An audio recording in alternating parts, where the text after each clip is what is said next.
Sunlight ద్వారా vitamin D రావాలంటే మనం సన్లైట్కి మార్నింగ్ 10 o'clock నుంచి 2 o'clock లోపే ఎక్స్పోజ్ కావాలి. మార్నింగ్ ఎక్స్పోజ్ అయినా నైట్ సన్లైట్కి ఎక్స్పోజ్ అయినా దానివల్ల వైటమిన్ డి రాదని చెప్తాం. కానీ మార్నింగ్ టైంలో సన్లైట్కి ఎక్స్పోజ్ అవ్వడం కూడా చాలా ఇంపార్టెంట్. ఎందుకంటే మనకి మార్నింగ్ సన్లైట్ అనేది మన బ్రెయిన్లోని బయలాజికల్ క్లాక్ని స్ట్రాంగ్గా యాక్టివేట్ చేస్తుంది. మన బ్రెయిన్లో సూప్రాకయాస్మాటిక్ న్యూక్లియస్ అనే ఒక ఏరియా ఉంటుంది. దీన్నే మాస్టర్ క్లాక్ అంటారు. ఇది మన కంటి నరాలకు దగ్గరగా ఉంటుంది. మార్నింగ్ టైంలో సన్లైట్ మన కంటి మీద పడగానే ఈ లైట్ అనేది కంటి నరాల ద్వారా ట్రావెల్ అయ్యి ఈ మాస్టర్ క్లాక్ని యాక్టివేట్ చేస్తుంది. ఈ మాస్టర్ క్లాక్ యాక్టివేట్ అవ్వగానే మన బ్రెయిన్లో సెరోటోనిన్ లెవెల్స్ పెరుగుతాయి.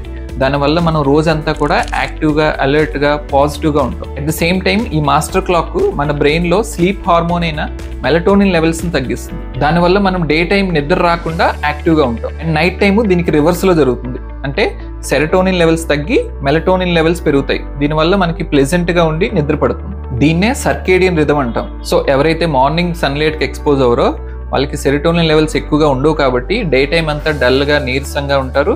అండ్ నైట్ టైం అయ్యేసరికి ఈ మెలటోనిన్ కూడా సరిగ్గా రిలీజ్ అవ్వదు కాబట్టి వాళ్ళకి నిద్ర కూడా సరిగ్గా పట్టదు. సో అందుకే మనం మార్నింగ్ లేచిన వెంటనే within half an hour to 1 hour లోపు అట్లీస్ట్ ఒక 10 to 15 minutes సన్లైట్కి ఎక్స్పోజ్ అయితే కనుక ఈ biological clock or circadian rhythm అంతా కూడా కరెక్ట్గా పనిచేస్తుంది.